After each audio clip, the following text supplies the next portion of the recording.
제1사립고등학교의 봄은 따스한 생명의 기운보다는 차가운 자본의 냄새를 풍기며 시작되었습니다. 교문 앞에는 최고급 세단들이 줄지어 들어서며 마치 거대한 모터쇼를 방불케 하는 광경을 연출하고 있었습니다. 운전기사가 열어주는 문으로 내려오는 학생들의 교복은 한치의 오차도 없이 몸에 딱 맞게 재단되어 있었고, 그들의 표정에는 태어날 때부터 가져온 특권의식이 짙게 배어 있었습니다. 한지우는 거대한 대리석 교문 기둥 뒤에 조용히 서서 낡은 가방끈을 고쳐맸습니다. 그는 어깨를 잔뜩 움츠리고 고개를 숙인 채 곁을 지나가는 화려한 학생들의 시선을 피하는 듯한 전형적인 약자의 모습을 하고 있었습니다. 창백한 얼굴과 두꺼운 뿔테 안경 너머로 보이는 눈동자는 겁에 질려 흔들리고 있었지만, 그것은 누구도 의심할 수 없을 만큼 완벽하게 계산된 위장이었습니다. 지우의 머릿속에서는 눈앞의 화려한 풍경이 전혀 다른 정보로 처리되고 있었습니다. 그는 정교하게 다듬어진 조경수 사이에 교묘하게 숨겨진 CCTV의 위치를 파악하고 도명 카메라의 회전 주기를 초 단위로 계산하고 있었습니다. 주차장을 순찰하는 보안 요원들의 동선과 교대 시간까지 그의 뇌는 마치 고성능 컴퓨터처럼 주변의 모든 보안 데이터를 수집하여 저장하고 있었습니다. 이번 임무는 조직에서도 극도의 인내심과 정밀함을 요구하는 최상위 등급의 의뢰였습니다. 목표물은 국제적인 무기 밀매상의 외동아들인 박성진으로 학교라는 특수한 공간에서 철저한 보호를 받고 있는 인물이었습니다. 지우는 심호흡을 하며 1분당 60회의 안정적인 심박수를 확인한 뒤 차가운 기계처럼 평온한 상태로 교문을 통과해 학교 안으로 발을 들였습니다. 본관 3층에 위치한 2학년 A반 교실은 학교 전체를 내려다볼 수 있는 명당 자리에 자리 잡고 있었습니다. 지우가 교실 문을 열고 들어서자 시끄럽게 떠들던 아이들의 시선이 잠시 그에게 머물렀다가 이내 흥미를 잃고 다시 각자의 대화로 돌아갔습니다. 그는 투명인간처럼 조용히 발걸음을 옮겨 교실 맨 뒤 구석, 소외된 자들을 위해 지정된 것만 같은 빈 책상으로 향했습니다. 그때 누군가의 다리가 불쑥 튀어나와 지우의 진로를 방해했습니다. 지우는 그 다리가 나오기 전부터 이미 상대의 근육 움직임을 감지했지만 피하는 대신 기꺼이 걸려 넘어지는 쪽을 택했습니다. 요란한 소리와 함께 바닥에 엎어진 그의 모습에 교실 안의 공기가 순식간에 차가워졌고 아이들의 시선이 다시금 그에게 집중되었습니다. 다리를 건 녀석은 반의 실세인 이동혁으로 재를 발라 넘긴 머리에 거만한 표정을 짓고 있었습니다. 그는 마치 더러운 벌레가 자신의 영역을 침범한 것을 보는 듯한 눈빛으로 바닥에 널브러진 지우를 내려다보았습니다. 지우는 황급히 몸을 일으키며 떨리는 목소리로 연거푸 죄송하다는 말을 내뱉었고 겁에 질린 연기를 완벽하게 수행했습니다. 지우는 바닥에 흩어진 책들을 주워 담으며 머릿속으로 이동혁의 신체 능력을 분석했습니다. 덩치에 비해 하체 근육의 밸런스가 무너져 있었고 목 주변에 혈관이 도드라져 있어 급소를 타격할 경우 1.2초 안에 무력화가 가능했습니다. 하지만 지금은 때가 아니었기에 그는 최대한 비굴한 표정을 지으며 몸을 더욱 움츠렸습니다. 그 순간 뒷문이 열리며 압도적인 분위기를 풍기는 남학생 무리가 들어왔습니다. 그 중심에는 수려한 외모와 달리 잔혹한 눈빛을 가진 박성진이 있었습니다. 그는 마치 자신의 왕국을 순시하는 왕처럼 교실을 가로질러 걸어왔고 소란스러운 상황을 목격하고는 천천히 발걸음을 멈추었습니다. 성진은 바닥에 주저앉은 지우와 낄낄거리는 이동혁을 번갈아 보더니 아무 말 없이 다가왔습니다. 그는 반짝이는 고가의 구두 끝으로 지우의 턱을 들어 올리며 강제로 시선을 맞췄습니다. 두꺼운 안경 너머로 지우의 커다란 눈동자가 공포에 질려 흔들리는 것을 보며 성진은 입가에 비릿한 미소를 띄었습니다. 지우는 성진에게서 풍기는 값비싼 향수 냄새 속에 희미하게 섞여 있는 담배 냄새를 포착했습니다. 그는 이 정보를 즉시 뇌리에 저장했습니다. 목표물은 흡연자이며 이는 그가 쉬는 시간이나 점심시간에 인적이 드문 곳이나 옥상으로 향할 가능성이 높다는 것을 의미했습니다. 사고사로 위장하기에 가장 완벽한 장소들이었습니다. 성진은 발끝으로 지우의 턱을 툭 치며 놓아주었고 지우의 고개는 힘없이 떨어졌습니다. 성진은 이동혁에게 가볍게 눈짓을 하며 자리에 앉았고 동혁은 알겠다는 듯 비열한 웃음을 흘렸습니다. 지우는 먼지를 털어내는 실험을 하며 자리로 돌아갔지만 그의 안경 너머 눈빛은 이미 사냥감의 급소를 노리는 맹수처럼 차갑게 빛나고 있었습니다. 첫 수업 시간은 지우가 이미 8살 때 마스터한 기초적인 내용들로 채워져 지루하기 짝이 없었습니다. 그는 열심히 필기하는 척하며 노트 귀퉁이에 학교 건물의 구조도를 수학 기호로 암호화하여 그려 넣었습니다. 비상구의 위치, 소화기의 종류, 그리고 사각지대까지 꼼꼼하게 체크하며 머릿속으로 시뮬레이션을 돌렸습니다. 점심시간이 되자 식당은 최고급 호텔 뷔페 못지않은 화려한 음식들로 가득 찼습니다. 지우는 가장 눈에 띄지 않는 구석자리를 찾아 식판을 내려놓았지만 그 평화는 오래가지 않았습니다. 누군가 고의로 식판을 엎어버렸고 뜨거운 국물이 튀어 그의 하얀 셔츠를 붉게 물들였습니다. 이동혁과 그의 패거리들이 지우를 에워싸며 도망갈 곳을 차단했습니다. 동혁은 지우의 귓가에 다가와 이 학교에는 주제 파악이 필요한 놈들이 지켜야 할 규칙이 있다고 속삭였습니다. 지우는 몸을 사시나무처럼 떨며 용서를 빌었지만 그들은 오히려 그런 반응을 즐기는 듯 조롱 섞인 웃음을 터뜨렸습니다. 그때 인파를 해치고 박성진이 나타났습니다. 그는 손에 들고 있던 생수병 뚜껑을 천천히 따더니 마치 화분에 물을 주듯 지우의 머리 위로 물을 쏟아부었습니다. 차가운 물줄기가 머리카락을 타고 흘러내려 셔츠 안으로 스며들었고 지우는 흠뻑 젖은 생쥐꼴이 되었습니다.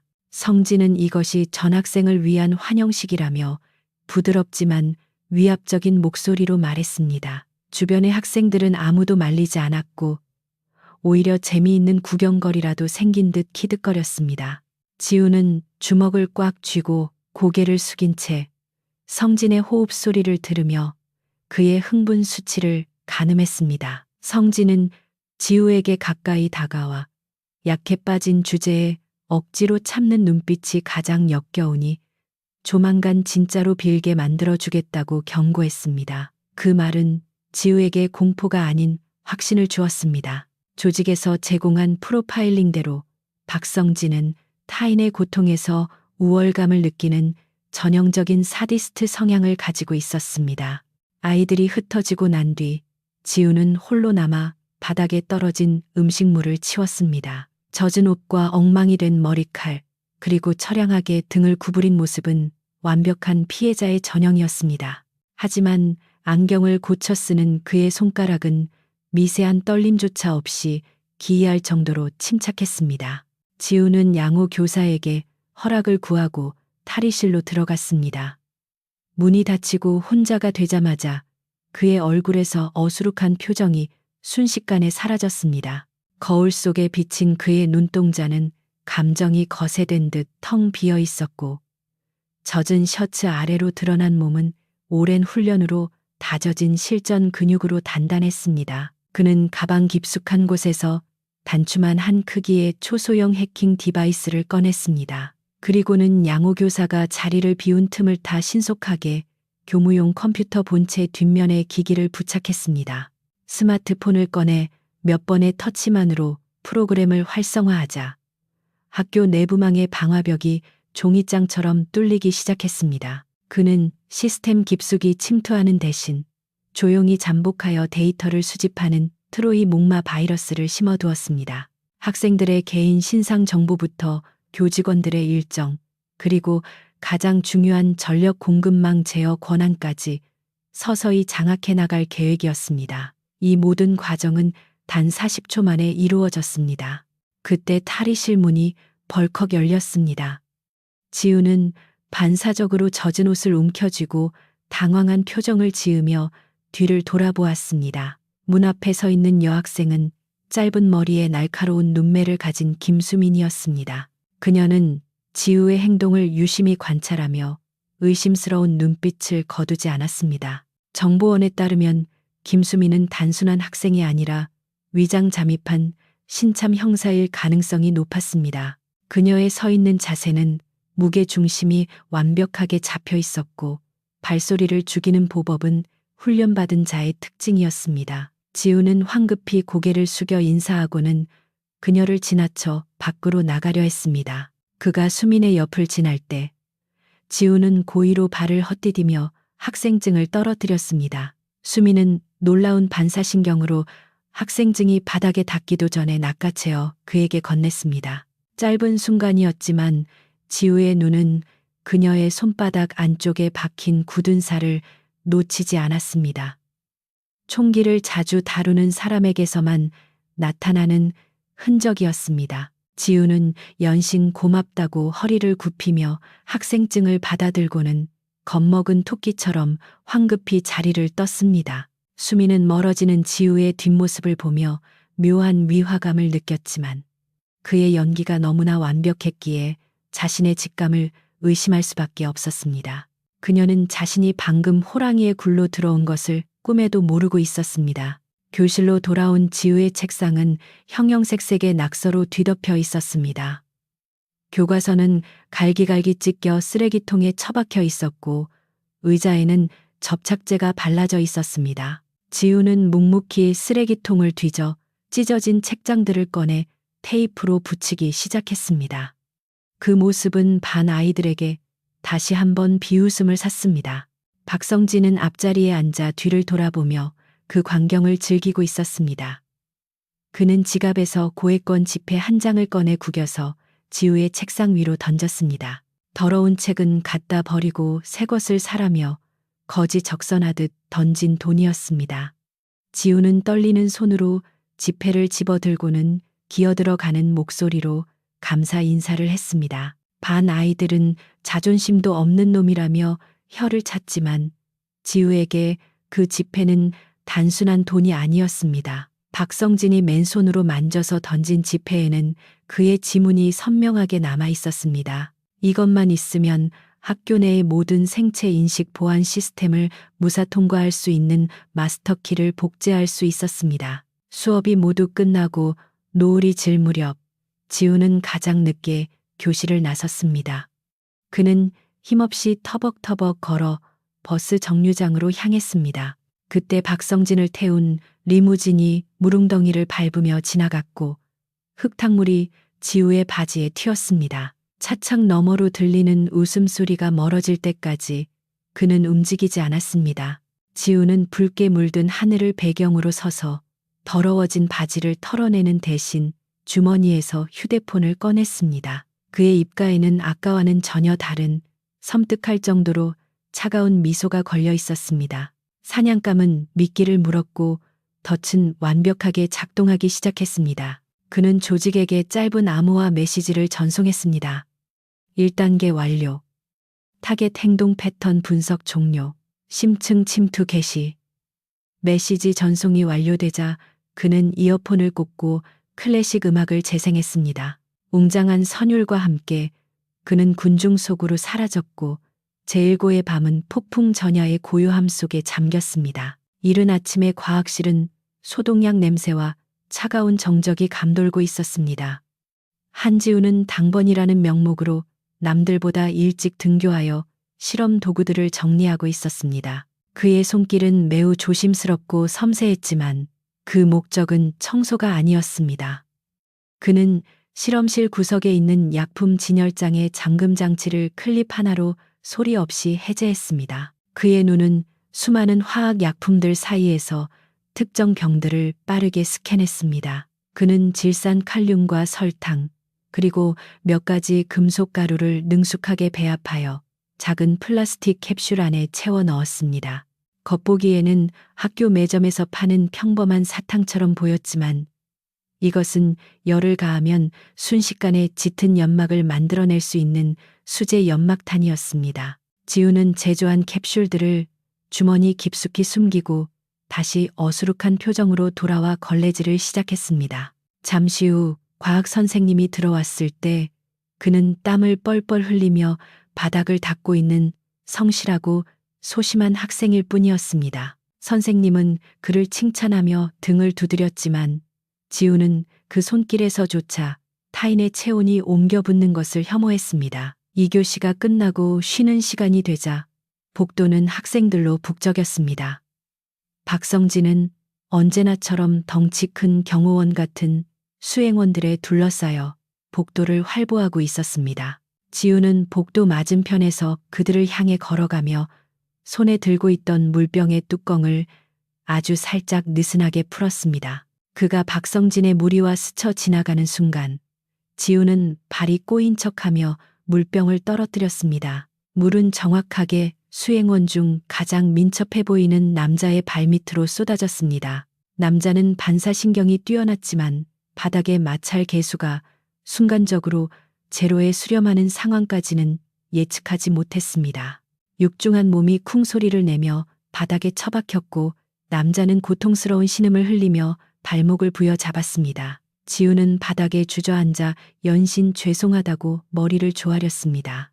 박성진은 쓰러진 수행원을 벌레 보듯 내려다보며 혀를 찼고 다른 수행원들이 즉시 성진을 에워싸며 경계태세를 갖췄습니다. 지우는 고개를 숙인 채 안경 너머로 그들의 움직임을 초 단위로 분석했습니다. 동료가 쓰러졌음에도 그를 부축하기보다 성진을 보호하는 대형으로 전환하는 데 걸린 시간은 단 1.5초였습니다. 그들은 단순한 고등학생 불량배가 아니라 철저하게 훈련받은 용병들이라는 가설이 사실로 확인되는 순간이었습니다.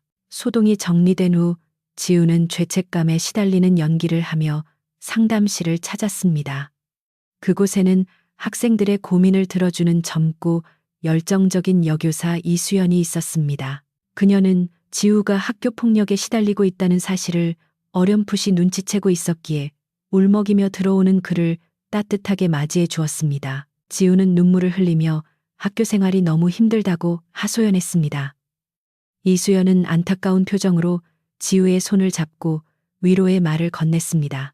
그 순간 지우의 다른 한 손은 책상 위에 놓인 선생님의 신분증을 향해 뱀처럼 조용히 뻗어나갔습니다. 그는 미리 준비해둔 초소형 복사기로 신분증의 마그네틱 정보를 순식간에 스캔했습니다. 이수연 선생님이 휴지를 건네주는 짧은 틈을 타 그는 신분증을 원래 위치에 완벽하게 돌려놓았습니다. 이제 지우는 교사 전용 구역과 서버실에 접근할 수 있는 권한을 손에 넣었습니다. 상담실을 나온 지우의 얼굴에서 슬픔은 온데간데 없이 사라졌습니다. 그는 훔쳐낸 권한을 이용해 학교의 중앙 공조 시스템 설계도를 스마트폰으로 전송받았습니다. 복잡한 배관과 환기구의 위치가 3D 지도로 그의 머릿속에 입력되었고 그는 이것을 이용해 학교 전체를 거대한 가스실로 만들 시나리오를 구상했습니다. 점심시간 직전 지우는 아침에 만든 연막 캡슐 중 하나를 남자 화장실 쓰레기통 깊숙한 곳에 설치했습니다. 그리고 캡슐에 부착된 타이머를 5분 후로 설정했습니다. 그는 태연하게 교실로 돌아와 도시락을 꺼냈고 정확히 5분 뒤 화재 경보기가 요란하게 울리기 시작했습니다. 화장실에서 피어오른 짙은 연기는 순식간에 복도를 집어삼켰습니다. 학생들은 비명을 지르며 교실 밖으로 뛰쳐나왔고 학교는 아수라장이 되었습니다. 혼란스러운 인파 속에서 지우는 벽에 등을 기대고 웅크린 채 오직 한 곳만을 응시했습니다. 바로 박성진의 움직임이었습니다.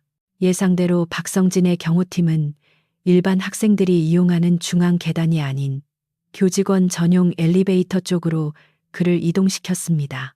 비상시에는 전원이 차단되지만 그들에게는 예비 전력을 가동할 수 있는 별도의 키가 있는 것이 분명했습니다. 지우는 그들의 탈출 경로를 눈에 새기며 입꼬리를 살짝 올렸습니다. 그때 연기 속에서 누군가가 지우를 유심히 지켜보고 있었습니다. 김수민이었습니다. 그녀는 대피하는 학생들을 통솔하는 척하며 예리한 눈빛으로 주변을 살피고 있었습니다. 그녀의 시선이 지우에게 머물렀을 때 지우는 본능적으로 그녀의 의심을 감지했습니다. 지우는 즉시 공포에 질려 다리가 풀린 듯한 연기를 펼쳤습니다. 기침을 심하게 하며 바닥을 기어가는 그의 모습은 영락없는 겁쟁이였습니다. 수미는 잠시 의심을 거두고 지우에게 다가와 그를 부축해 밖으로 이끌었습니다. 그녀의 단단한 팔에서 느껴지는 긴장감은 그녀 역시 이 상황이 단순한 화재가 아님을 직감하고 있다는 증거였습니다. 운동장으로 대피한 후에도 소란은 계속되었습니다. 소방차가 사이렌을 울리며 들어왔고 선생님들은 인원 점검을 하느라 정신이 없었습니다. 지우는 수민의 곁에서 떨고 있었지만 머릿속으로는 방금 확인한 데이터들을 조합하여 완벽한 살인 계획을 완성하고 있었습니다. 박성진은 멀찍이 떨어진 벤치에 앉아 짜증 섞인 표정으로 핸드폰을 보고 있었습니다. 그의 주변에는 철통 같은 경비가 서 있었지만 지우의 눈에는 그 방어벽의 틈새가 보이기 시작했습니다. 그들이 안전하다고 믿는 비상 탈출 경로가 사실은 지우가 준비한 가장 확실한 무덤이 될 것이기 때문입니다. 방과 후 기숙사로 돌아온 지우는 책상 위에 학교의 지도를 펼쳤습니다. 그는 붉은 펜으로 박성진의 이동 경로와 환기구의 위치, 그리고 오늘 확보한 보안 사각지대들을 연결했습니다. 지도는 마치 복잡한 미로처럼 보였지만 지우에게는 승리로 향하는 직선도로와 같았습니다. 그는 서랍 깊은 곳에서 특수 제작된 얇은 와이어와 소형 기폭 장치를 꺼내 만지작거렸습니다. 오늘의 실험은 성공적이었습니다.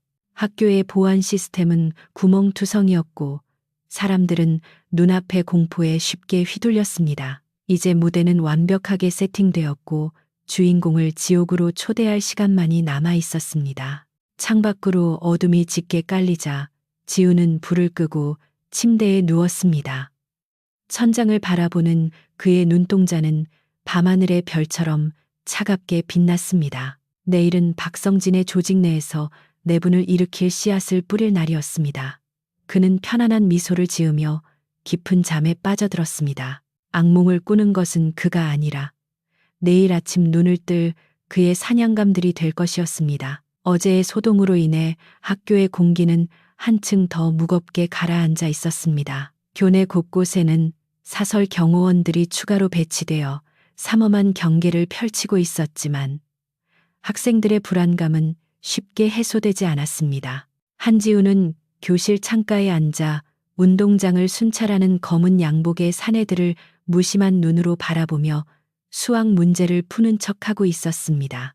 겉보기에는 평온한 모범생이었지만 그의 머릿속에서는 어제 수집한 데이터들을 바탕으로 학교의 권력 구조를 무너뜨릴 치명적인 바이러스를 설계하고 있었습니다. 박성진의 제국은 겉으로는 견고해 보였지만 그 내부는 공포와 돈으로 억지로 묶여있는 위태로운 모래성과 같았습니다. 그 중심에는 성진의 자금 관리와 더러운 뒤처리를 도맡아 하는 오른팔 이동혁이 있었습니다. 지우는 이 거대한 조직을 무너뜨리기 위해 가장 먼저 신뢰라는 이름의 얇은 끈을 끊어내기로 결정했습니다. 의심은 한번 싹 트면 걷잡을 수 없이 자라나 결국 숙주를 잡아먹는 가장 강력한 독이기 때문입니다. 지우는 컴퓨터 실습 시간을 이용해 작전을 개시했습니다.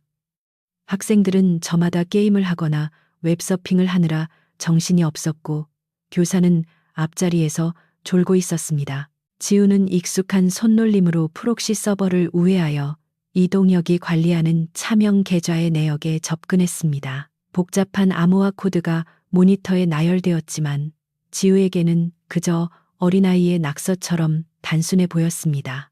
그는 계좌의 거래 내역을 정교하게 조작하기 시작했습니다. 박성진이 불법 도박 사이트 운영 수익금으로 맡겨둔 자금 중 일부가 주기적으로 이동혁의 개인 계좌로 빠져나간 것처럼 보이게 만들었습니다. 단순히 숫자를 바꾸는 것이 아니라 송금 시간과 접속 IP까지 이동혁의 스마트폰과 일치하도록 치밀하게 설정했습니다. 이 정도의 증거라면 아무리 충성스러운 부하라도 의심을 피할 수 없을 것이 분명했습니다. 여기서 멈추지 않고 지우는 두 번째 덫을 놓았습니다. 그는 이동혁의 SNS 계정을 해킹하여 라이벌 조직인 옆 학교 일진 패거리와 내통하는 듯한 다이렉트 메시지를 조작해 넣었습니다. 박성진의 동선과 사생활 정보를 넘기는 대가로 돈을 요구하는 대화 내용은 누가 봐도 배신자의 전형적인 모습이었습니다. 모든 준비를 마친 지우는 엔터키를 누르며 입가에 희미한 미소를 띄었습니다. 점심시간이 되자 식당은 여느 때와 다름없이 시끄러웠습니다. 박성진은 전용 테이블에 앉아 최고급 식사를 즐기고 있었고 그 옆에는 아무것도 모르는 이동혁이 충직한 개처럼 서서 물을 따르고 있었습니다. 지우는 구석 자리에서 빵을 씹으며 그 광경을 지켜보았습니다. 그는 주머니 속에 스마트폰을 조작하여 익명의 제보 메시지를 박성진에게 전송했습니다. 메시지 수신음이 울리자 박성진은 귀찮다는 듯 핸드폰을 확인했습니다. 처음에는 무심하던 그의 표정이 순식간에 일그러지더니 이내 붉게 달아오른 얼굴로 변해갔습니다.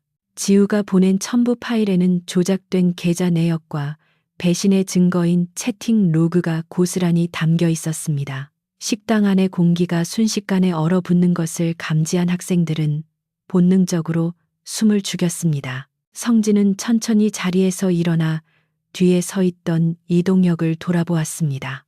영문을 모르는 동혁은 어리둥절한 표정으로 성진을 바라보았지만 그 눈빛이 마주친 순간 등골이 서늘해지는 것을 느꼈습니다. 성진은 아무런 말도 없이 손에 들고 있던 뜨거운 국그릇을 동혁의 얼굴을 향해 그대로 던져버렸습니다.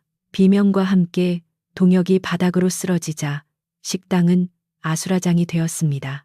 성진은 바닥에 뒹구는 동혁을 무자비하게 걷어차기 시작했습니다.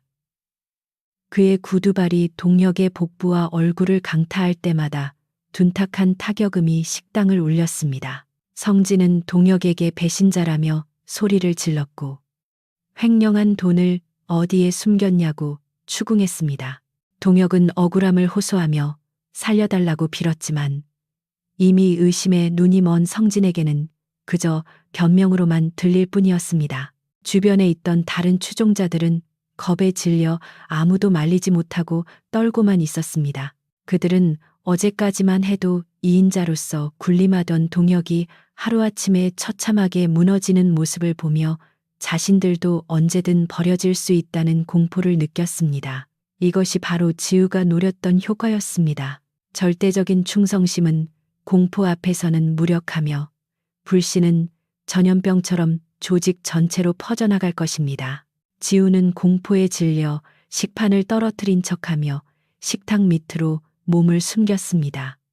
그는 떨어진 식판 사이로 휴대폰 카메라를 켜고 이 모든 상황을 녹화했습니다.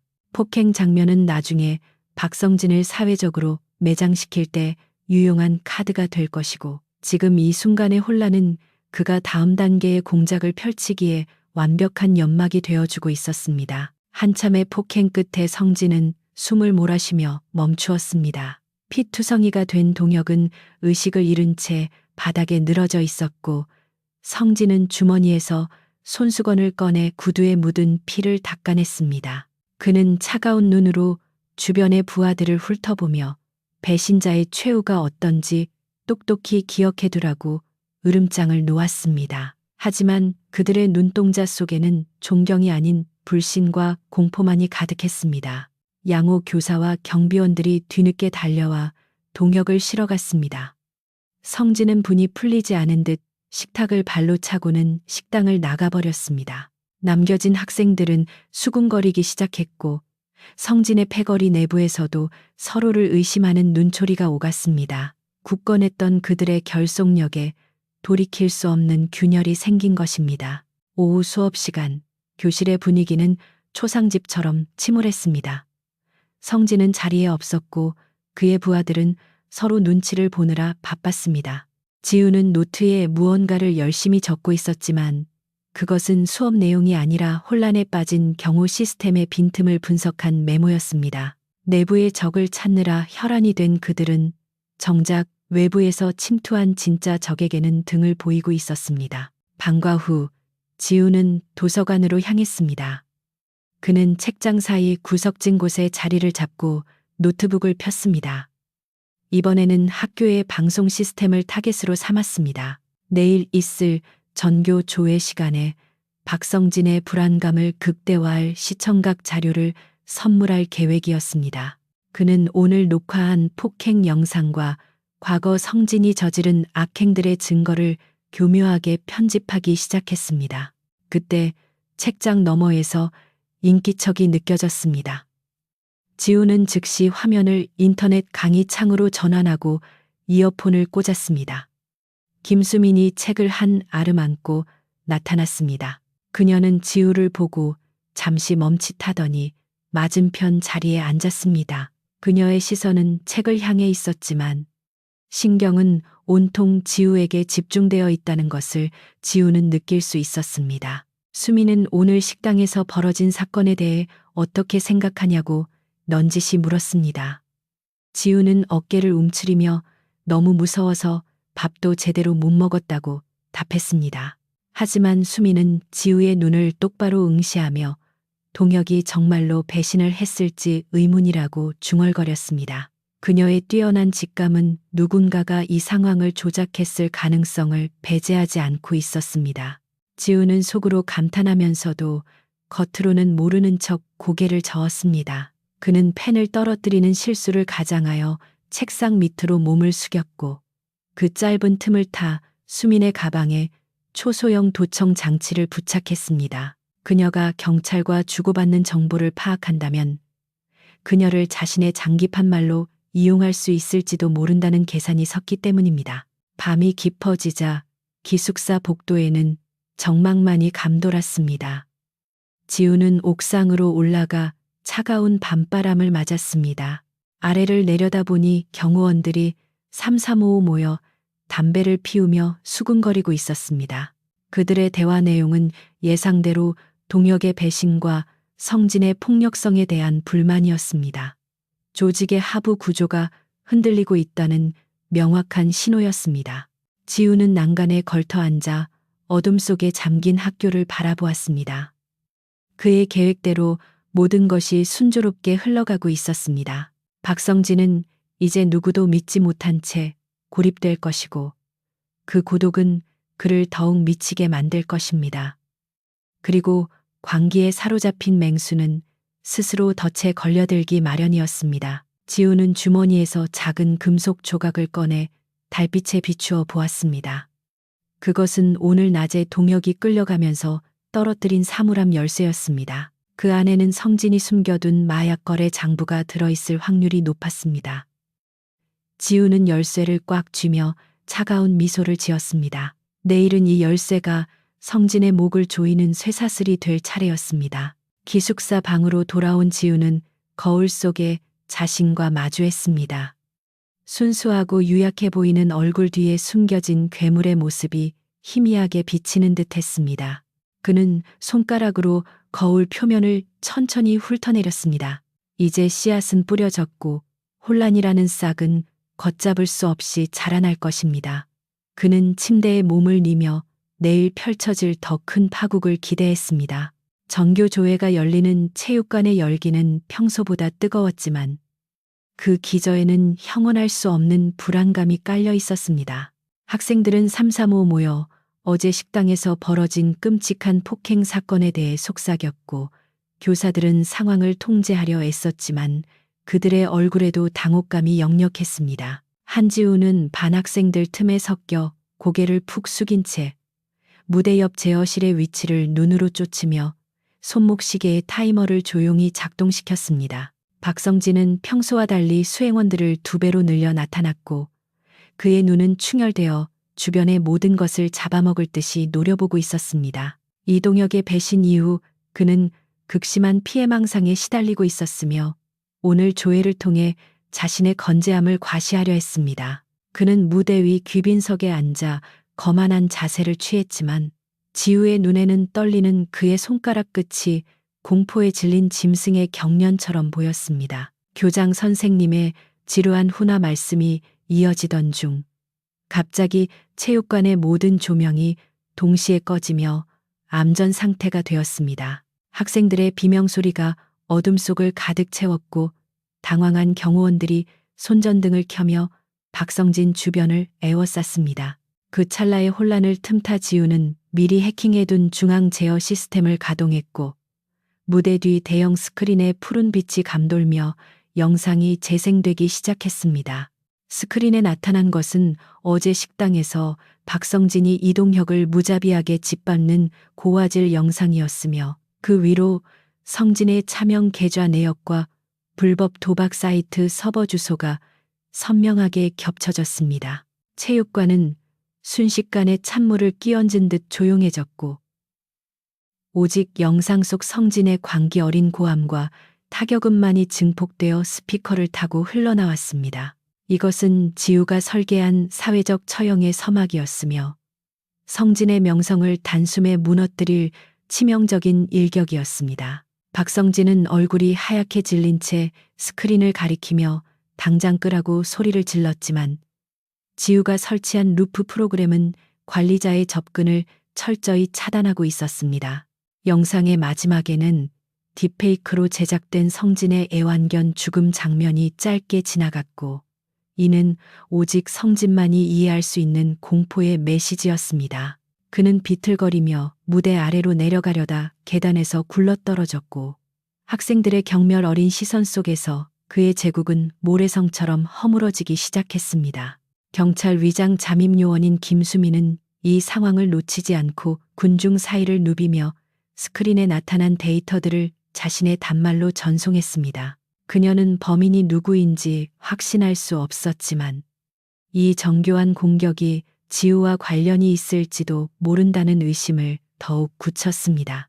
그녀는 무대 뒤쪽 제어실로 달려갔지만 그곳에는 지우가 미리 설치해둔 녹화된 키보드 소리만 들리는 빈 노트북만이 덩그러니 놓여있을 뿐이었습니다. 지우는 이미 인파를 틈타 체육관 밖으로 빠져나와 옥상으로 향하는 비상계단을 오르고 있었습니다. 그는 옥상 문을 잠그고 아래를 내려다보며 학교 정문으로 진입하는 검은색 벤 차량들을 포착했습니다. 그것은 박성진의 아버지가 보낸 수습팀이었으며 그들이 도착했다는 것은 이제부터 단순한 학교 폭력을 넘어선 진짜 전쟁이 시작됨을 의미했습니다. 지우는 주머니에서 소형 무전기를 꺼내 조직에 짧은 신호를 보냈습니다. 성진의 아버지가 보낸 팀은 학교의 모든 출입구를 봉쇄하고 학생들의 휴대전화를 압수하기 시작했습니다. 그들은 영상의 유포를 막기 위해 혈안이 되었지만 지우는 이미 해당 영상을 해외 서버에 자동으로 업로드되도록 설정해둔 상태였습니다. 시간이 지날수록 성진의 가문은 걷잡을 수 없는 스캔들에 휘말리게 될 것이며 이는 지우가 원했던 복수이자 계약의 핵심이기도 했습니다. 혼란에 빠진 성진은 학교 뒤편 사물함 근처로 도망쳐 자신의 개인 물품을 챙기려 했습니다. 그곳에는 지우가 어제 획득한 열쇠로 미리 장치해둔 소형 위치 추적기가 숨겨져 있었습니다. 성진이 가방을 챙겨 나가는 순간 지우의 스마트폰 화면에는 그의 실시간 이동 경로가 붉은 점으로 표시되었습니다. 지우는 이제 컨모이가 자신의 무덤을 향해 스스로 걸어가는 과정을 지켜보기만 하면 되었습니다. 김수민은 옥상으로 통하는 통로에서 지우와 마주쳤고 그녀는 차가운 표정으로 그에게 어디 갔다 오는 길인지 물었습니다. 지우는 겁에 질린 표정으로 화장실에 숨어 있었다고 답했지만 수민은 그의 신발에 묻은 옥상 특유의 페인트 가루를 예리하게 관찰했습니다. 그녀는 지우를 구석으로 몰아넣으며 그의 정체를 압박했지만 지우는 1초의 망설임 없이 눈물을 흘리며 공포를 연기했습니다. 수민이 지우의 몸을 수색하려던 찰나 아래층에서 거대한 폭발음과 함께 비명 소리가 들려왔습니다. 지우가 미리 과부하시켜둔 배전반이 터지면서 학교 전체에 화재 경보가 울려 퍼진 것입니다. 수민은 갈등 끝에 학생들을 대피시키기 위해 아래로 달려갔고 지우는 그녀의 뒷모습을 보며 싸늘한 미소를 지었습니다. 그는 그녀가 정의감 때문에 자신을 놓친 것을 비웃으며 어둠 속으로 몸을 숨겼습니다. 박성진은 학교를 빠져나가기 위해 지하 주차장으로 향했지만 그곳에는 이미 지우가 설계한 함정이 기다리고 있었습니다. 주차장의 조명은 하나둘씩 꺼져갔고 정막 속에서 기괴한 기계음만이 성진의 귓가를 자극했습니다. 그는 경호원들을 불렀지만 아무런 대답도 들리지 않았으며 오직 자신의 거친 숨소리만이 콘크리트 벽을 타고 메아리칠 뿐이었습니다. 지우는 환기구 안에서 성진의 공포를 실시간으로 관찰하며 즐거워했습니다. 지우는 무전기로 성진의 스마트폰에 변조된 목소리를 송출하여 그가 가장 두려워하는 과거의 죄악들을 하나하나 읊조렸습니다. 성진은 환각과 공포에 사로잡혀 허공에 주먹을 휘둘렀고 자신이 믿었던 모든 권력이 무의미해진 순간의 절망을 맛보았습니다. 지우는 이 과정에서 어떠한 물리적 타격도 가하지 않았지만 성진의 정신은 이미 회복 불가능한 상태로 파괴되어 가고 있었습니다. 옥상에서 상황을 종료한 지우는 미리 준비해둔 교복 여벌로 갈아입고 대피하는 학생들 틈에 자연스럽게 섞여 운동장으로 나갔습니다. 소방차와 경찰차가 학교를 에워싸고 있었지만 그 누구도 이 순진해 보이는 소년이 오늘 벌어진 모든 비극의 설계자라고는 상상하지 못했습니다. 지우는 멀리서 수민이 자신을 찾고 있는 것을 보았지만 그는 가볍게 목례를 하고는 인파 속으로 완전히 사라졌습니다. 그날 밤 박성진은 학교 지하에서 정신을 잃은 채 발견되었고 그의 가방 안에서는 대량의 마약과 장부가 발견되어 현장에서 체포되었습니다. 그의 아버지가 보낸 팀조차 증거가 너무나 명확하여 손을 쓸 수 없는 상황이었습니다. 지우는 기숙사 침대에 누워 태블릿 PC로 뉴스를 확인하며 자신의 IQ 200이 만들어낸 완벽한 시나리오에 만족하며 잠이 들었습니다. 박성진의 체포 소식은 다음 날 아침 전교생의 스마트폰을 뜨겁게 달구었습니다. 교실 안은 마치 벌집을 쑤셔놓은 듯 혼란스러웠고 학생들은 쉬는 시간마다 복도에 모여 어제 참혹했던 영상과 지하 주차장에서 발견된 증거들에 대해 떠들어댔습니다. 하지만 한지우는 평소와 다름없이 구석자리에 앉아 창밖의 구름을 멍하니 바라보며 자신을 향한 그 어떤 시선도 느끼지 못하는 척 연기했습니다. 하지만 학교의 공기는 어제보다 훨씬 더 날카롭게 벼려져 있었는데 그것은 성진의 아버지인 박 회장이 보낸 전문 해결사들이 학교 곳곳에 배치되었기 때문이었습니다. 그들은 검은 정장 차림으로 교직원실과 보안실을 점거하고는 학교 시스템에 접근했던 모든 기록을 샅샅이 뒤지기 시작했습니다. 지우는 자신의 사물함 깊숙한 곳에 숨겨둔 데이터 전송기가 미세하게 신호를 보내고 있음을 감지하고는 안경을 고쳤으며 차가운 미소를 지었습니다. 해결사들의 팀장인 강독은 수많은 범죄 현장을 누빈 베테랑답게 이번 사건이 단순한 해킹이 아닌 정교한 심리전임을 간파하고 용의 선상을 좁혀오기 시작했습니다. 그는 학생들의 생활기록부와 성적표를 대조하며 지나치게 평범하거나 눈에 띄지 않는 인물들을 추려냈고 그 목록의 최상단에는 한지우의 이름이 올라와 있었습니다. 지우는 도서관에서 책을 빌려 나오다 강독의 날카로운 시선과 마주쳤지만 본능적으로 어깨를 움츠리고 눈을 피하며 소심한 학생의 정석을 보여주었습니다. 강독은 지우를 따로 불러 상담실로 데려갔고 그곳에는 이미 김수민이 대기하고 있었는데 그녀는 경찰의 신분을 숨긴 채 강독의 조사가 공정하게 이루어지는지 감시하고 있었습니다. 지우는 떨리는 손으로 물컵을 쥐고는 아무것도 모른다는 표정으로 강독의 질문에 대답했으며 중간중간 말을 더듬거나 눈물을 글썽이며 가련한 피해자의 모습을 유지했습니다. 하지만 강독은 지우의 동공이 빛에 반응하는 속도와 맥박의 리듬을 유심히 관찰하며 그의 이면에 숨겨진 거대한 심연을 들여다보려 애썼습니다. 신문이 길어질수록 지우는 오히려 상황을 즐기기 시작했는데 그는 강독이 던지는 질문의 의도를 0.1초 만에 파악하고는 그가 원하는 오답을 완벽하게 조립하여 내놓았습니다. 지우는 일부러 김수민이 의심할 만한 단서를 흘리면서도 강독에게는 철저히 무해한 존재로 각인되도록 이중적인 태도를 취했습니다. 수민은 지우의 답변이 지나치게 매끄럽다는 사실에 위화감을 느꼈지만 강독의 강압적인 수사 방식 때문에 지우를 보호해야 한다는 모순된 감정에 휩싸였습니다.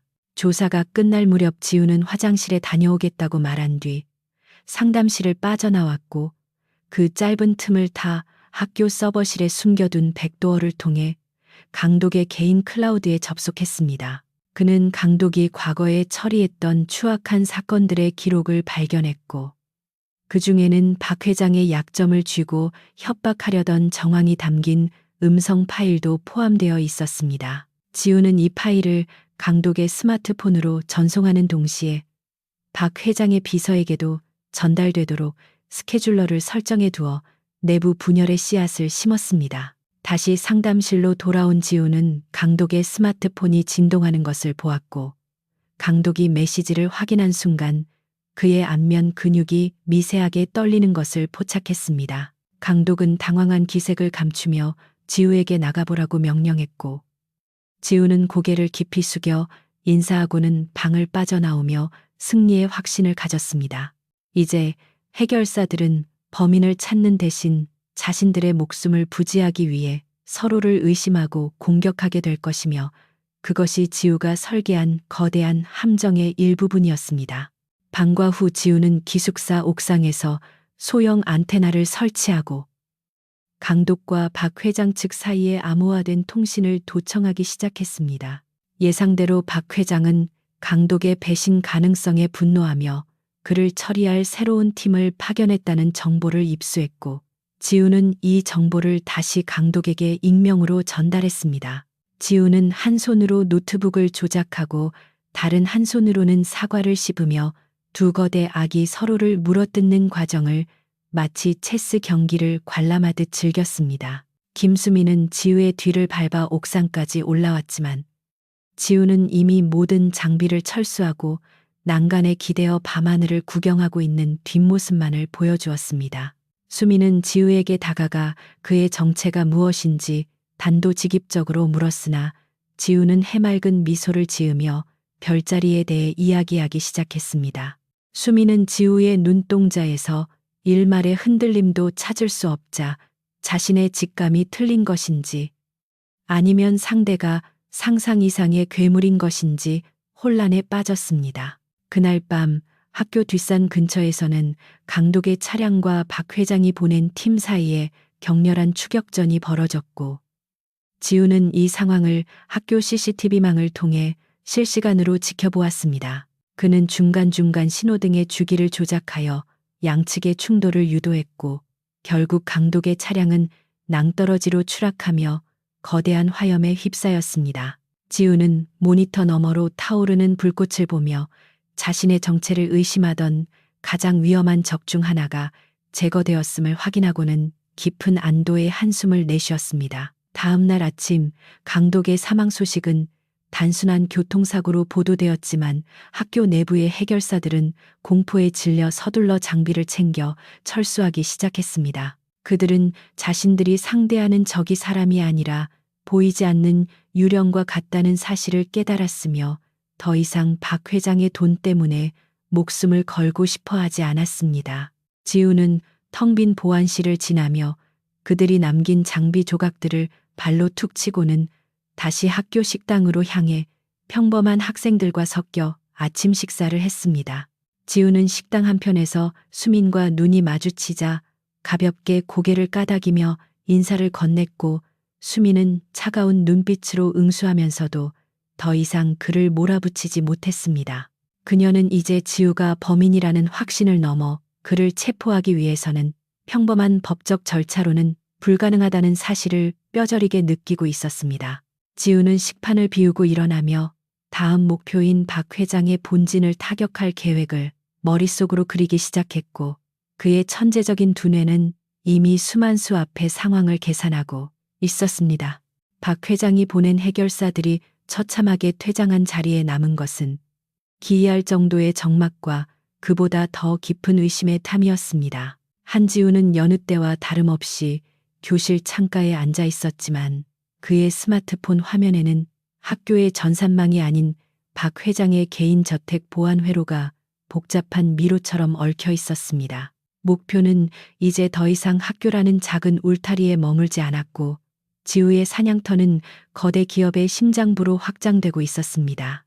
지우는 박성진이 구치소에서 보낸 비밀 서신이 외부로 반출되었다는 정보를 입수하고는 그 내용을 가로채기 위해 학교 우편실의 데이터 허브를 장악했습니다. 서신에는 박 회장이 숨겨둔 비자금 장부의 위치와 이를 관리하는 핵심 인물의 실명이 암호로 적혀 있었는데 지우는 IQ 200의 직관으로 단 3분 만에 해독을 마쳤습니다. 그는 해독된 정보를 바탕으로 박 회장의 가문을 지탱하는 거대한 불법 네트워크의 말단을 하나씩 끊어내기 시작하며 보이지 않는 공포를 확산시켰습니다. 점심시간이 지나자 학교 방송 스피커에서는 갑작스럽게 기괴한 고주파음이 발생하더니 이내 박 회장이 비자금을 세탁하며 나눈 은밀한 대화 녹취록이 전교에 울려 퍼졌습니다. 학생들은 식사를 멈추고 충격에 빠졌으며 교사들은 당황하여 방송실로 달려갔지만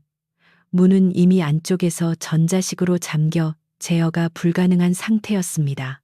지우는 식당 구석에서 샌드위치를 씹으며 자신의 걸작이 불러일으키는 파장을 감상했고 사람들의 공포가 최고조에 달했을 때 통신을 끊었습니다. 박 회장은 자신의 치부가 백일화에 드러나자 분노를 참지 못하고 학교에 남아있는 마지막 첩자들에게 범인을 생포하라는 최후 통첩을 내렸습니다. 지우는 이들이 움직일 것을 예견하고 미리 과학실에서 추출한 특수 화학물질을 이용해 학교 복도 곳곳에 무색무취의 환각 유도제를 살포해 두었습니다. 첩자들은 지우를 추적하기 위해 지하 통로로 진입했으나 약물의 효과로 인해 서로를 괴물로 착각하고 자중질환에 빠져 처참하게 무너졌습니다. 김수민은 아수라장이 된 학교 복도를 가로질러 지우를 찾아냈고 이번에는 아예 수갑을 꺼내든 채 그를 교실 뒤편 벽으로 몰아붙였습니다. 수민은 지우에게 이 모든 광기 어린 연극을 멈추라고 소리쳤으나 지우는 오히려 차가운 눈빛으로 그녀를 응시하며 법이 심판하지 못한 악을 누가 단죄해야 하느냐고 되물었습니다. 수민은 지우의 논리에 말문이 막혔지만 경찰로서의 본분과 인간으로서의 윤리 사이에서 극심한 내적 갈등을 겪으며 떨리는 손을 내리지 못했습니다. 지우는 수민의 흔들림을 놓치지 않고 그녀의 귀에 대고 박 회장이 그녀의 가족을 위협하고 있다는 정보를 속삭이며 그녀를 동요시켰습니다. 실제로 박 회장은 수민의 정체를 파악하고 그녀를 압박하기 위해 뒷조사를 마친 상태였고 지우는 이를 방어해주겠다는 제안으로 그녀를 자신의 체스판 위말로 섭외했습니다. 수민은 지우가 건넨 태블릿 속 증거 사진들을 보며 얼굴이 하얗게 질렸고 결국 자신의 신념을 잠시 굽히고 괴물과 손을 잡기로 결심했습니다. 그날 저녁 지우는 학교 옥상에서 박 회장의 개인 서버에 직접 접속하여 마지막 대공세를 펼쳤는데 그의 손가락은 건반을 두드리는 피아니스트처럼 우아하고 빨랐습니다. 그는 박 회장의 모든 자산 동결 명령서를 허위로 작성하여 금융권에 배포했고 기업의 주가를 순식간에 폭락시켜 박 회장의 경제적 기반을 송두리째 흔들어 놓았습니다. 박 회장은 집무실에서 모니터 속의 숫자들이 사라지는 것을 보며 비명을 질렀고 자신이 보이지 않는 악마에게 사냥당하고 있음을 직감했습니다. 지우는 박 회장의 스마트폰에 직접 영상 통화를 걸어 자신의 얼굴이 아닌 박성진이 울부짖는 조작된 영상을 전송하며 그의 부성애를 자극하는 동시에 절망을 선사했습니다. 그는 박 회장에게 자수하지 않으면 가문의 모든 비밀을 다크웹에 공개하겠다고 협박하며 그를 막다른 골목으로 몰아넣었습니다. 지우의 목소리는 변조되어 기계음처럼 들렸지만 그 속에 담긴 조소와 살기는 박 회장의 등골을 서늘하게 만들기에 충분했습니다. 밤이 깊어지자 학교는 다시 고요해졌지만 지우는 잠들지 않고 다음날 있을 최후의 대결을 위해 자신의 신체 상태를 극한으로 끌어올렸습니다. 그는 옥상 난간에 서서 도시의 야경을 바라보며 자신이 파괴한 것들과 앞으로 파괴해야 할 것들을 계산했고 그 과정에서 단 한 줌의 죄책감도 느끼지 않았습니다. 지우에게 인간의 감정은 사냥을 방해하는 불필요한 노이즈에 불과했으며 오직 목표의 완벽한 파멸만이 유일한 보상이었습니다. 다음 날 아침 학교 정문에는 박 회장의 자수와 기업의 부도 소식이 실린 신문들이 뿌려졌고 학생들은 승리감에 도취하여 환호성을 질렀습니다. 하지만 지우는 그 환호성 뒤에 숨겨진 또 다른 어둠을 응시하며 자신이 만든 이 평화가 얼마나 위태로운 모래성인지를 누구보다 잘 알고 있었습니다. 그는 다시 낡은 가방을 메고 교문으로 들어서며 자신을 경외와 공포로 바라보는 학생들의 시선을 묵묵히 받아냈습니다. 김수미는 교문 옆에서 지우를 기다리고 있었고 그녀의 눈에는 이전과는 다른 깊은 슬픔과 경계심이 동시에 서려 있었습니다. 지우는 그녀를 지나치며 가볍게 어깨를 부딪혔고 그녀의 주머니에 박 회장의 마지막 비리 증거가 담긴 USB를 몰래 집어넣었습니다. 이것은 그녀를 위한 선물이자 그녀가 경찰로서 최소한의 자존심을 지킬 수 있게 배려한 지우의 마지막 자비였습니다. 지우는 교실에 들어서자마자 책상 위에 엎드려 잠을 청했고 주변의 소음은 그에게 더 이상 들리지 않는 먼 배경음으로 전락했습니다. 그의 머릿속에서는 이미 박 회장 너머에 숨어 있는 더 큰 권력의 실체들을 분석하는 수식이 돌아가고 있었고 그의 싸움은 이제 막 시작된 것이나 다름없었습니다. 순수한 얼굴을 한 살인마이자 천재적인 설계자인 그는 이제 진정한 그림자가 되어 교실의 어둠 속으로 깊숙이 스며들었습니다. 박 회장의 몰락은 시작에 불과했을 뿐 학교라는 폐쇄된 공간은 이제 거대한 음모의 소용돌이 속으로 완전히 빨려 들어갔습니다. 한지우는 교실 사물함 뒤편에 설치한 소형 서버가 과열되어 내뿜는 미세한 진동을 느끼며 다음 목표인 교육재단 이사진들의 은밀한 회합 장소를 특정해 나갔습니다. 박 회장의 자백으로 인해 연쇄적으로 터져나온 비리 스캔들은 학교를 지탱하던 위선의 기둥들을 하나씩 무너뜨리고 있었고 지우는 그 혼돈을 즐기며 더 깊은 심연으로 발을 들였습니다.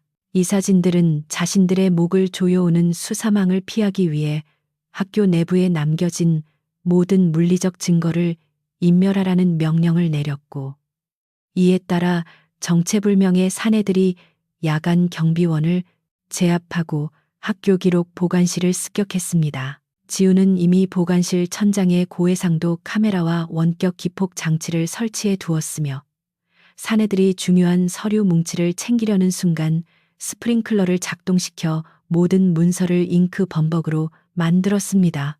당황한 사내들이 출구를 찾으려 했으나 지우는 중앙 관제 시스템을 조작하여 그들을 미로 같은 지하 복도에 가둬버렸습니다. 지우는 학교 방송실의 마이크를 잡고 변조된 목소리로 지하에 갇힌 자들에게 죽음의 공포를 선사하는 심리전을 전개했으며 그들의 과거 범죄 이력을 하나씩 낭독하며 정신적 붕괴를 유도했습니다.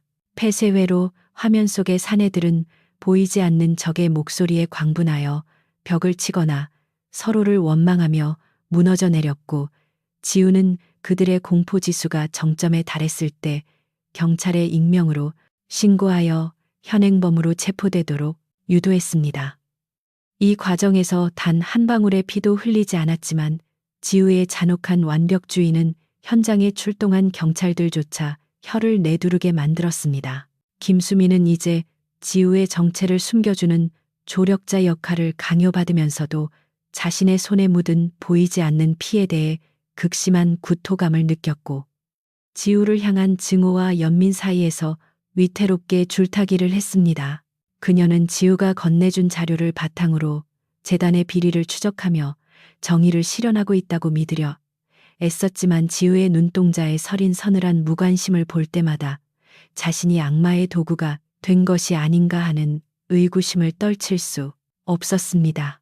지우는 그런 그녀의 마음을 꿰뚫어 보듯 그녀가 가장 소중히 여기는 정이라는 가치가 얼마나 나약하고 부패하기 쉬운지를 증거로 증명하며 그녀를 서서히 세뇌해 나갔습니다. 학교 내부에 남은 마지막 반대 세력들은 이제 지우를 평범한 학생이 아닌 제거해야 할 재앙으로 규정하고 전문 암살자를 고용하여 기숙사 습격을 계획했습니다. 지우는 암살자가 사용하는 특수통신 주파수를 가로채 그들의 침투 경로를 파악했으며 기숙사 복도 곳곳에 고압 전류가 흐르는 얇은 와이어를 설치하여 치명적인 함정을 완성했습니다. 어둠을 틈타 침입한 암살자는 자신의 감각을 과신하며 지우의 방으로 접근했으나 지우가 설계한 보이지 않는 선에 걸려 소리 없는 비명을 지르며 바닥으로 고꾸라졌습니다. 지우는 쓰러진 암살자의 품에서 의뢰인의 정보가 담긴 암호화된 스마트폰을 회수했으며 이를 해독하여 재단 이사장이 직접 지시를 내렸다는 결정적인 물증을 확보했습니다. 그는 암살자의 사체를 처리하는 대신 이를 이사장의 집무실 소파에 앉혀두는 기괴한 연출을 통해 상대방의 심장을 직접 겨누는 시각적 공포를 선사했습니다. 다음 날 아침 집무실에 들어선 이사장은 기절할 듯한 충격에 휩싸였으며 자신이 상대하는 존재가 인간의 상식을 벗어난 괴물임을 깨닫고 그 자리에서 실금하며 주저앉았습니다. 재단의 권위가 바닥으로 추락하자 학생들 사이에서는 지우를 신격화하거나 혹은 두려워하는 양극단의 분위기가 형성되었으며 지우는 이 권력의 공백을 이용하여 자신만의 새로운 질서를 학교 내부에 구축하기 시작했습니다. 그는 학생회 간부들을 포섭하여 그들의 약점을 쥐고 흔들며 학교의 모든 정보가 자신에게 모이도록 체계를 개편했고 교사들 또한 지우의 눈치를 보며 수업 내용을 수정할 정도로 그의 영향력은 막강해졌습니다. 지우는 이제 교실의 그림자가 아니라 학교 전체를 지배하는 보이지 않는 폭군이 되었으며 그의 IQ 200은 이 거대한 사회 실험을 완벽하게 통제하고 있었습니다. 김수민은 지우의 폭주를 막기 위해 마지막 수단으로 상부의 지원을 요청하려 했으나 지우는 이미 그녀의 상사들이 재단으로부터 뇌물을 받은 내역을 공개하며 그녀를 고립시켰습니다. 수민은 자신이 믿었던 조직조차 썩어 있었다는 사실에 절망하며 학교 옥상 난간에 위태롭게 섰으나 지우는 그녀에게 다가와 진정한 진실은 오직 힘을 가진 자만이 정의할 수 있다고 속삭였습니다. 지우의 목소리는 달콤하면서도 치명적인 독처럼 수민의 정신을 파고들었고 그녀는 결국 눈물을 흘리며 지우의 품 안에서 무너져 내리고 말았습니다. 밤하늘의 달빛은 차갑게 학교 운동장을 비추었고 지우는 수민을 뒤로 한 채 자신의 다음 계획인 국가 권력층과의 연결 고리를 끊기 위한 데이터 전송을 시작했습니다. 그의 손가락은 멈추지 않고 건반을 두드렸으며 수천 개의 서버가 동시에 가동되며 전 세계의 금융시장과 정보망에 지우의 의지를 퍼뜨리기 시작했습니다. 지우는 이제 일개 고등학생이나 사적인 복수자가 아니라 시스템 자체를 재편하는 신의 영역에 도전하고 있었으며 그의 표정에는 승리자의 오만함조차 느껴지지 않는 고요한 허무만이 감돌았습니다. 지우는 창문에 비친 자신의 순수한 얼굴을 응시하며 인간으로서의 마지막 감정이었던 슬픔마저 데이터 조각으로 분해하여 삭제했고 이제 그의 내면에는 오직 논리와 수식만이 남은 완벽한 살인 기계가 자리 잡았습니다. 그는 자신을 창조한 조직조차 두려워할 정도의 괴물이 되었으며 이제 그 누구도 지우가 설계한 이 거대한 미로에서 살아서 나갈 수 없음을 선언하듯 방 안의 모든 조명을 껐습니다. 어둠 속에서 오직 모니터의 푸른 빛만이 지우의 눈동자를 비추며 다가올 더 큰 파멸의 서막을 예고하고 있었습니다.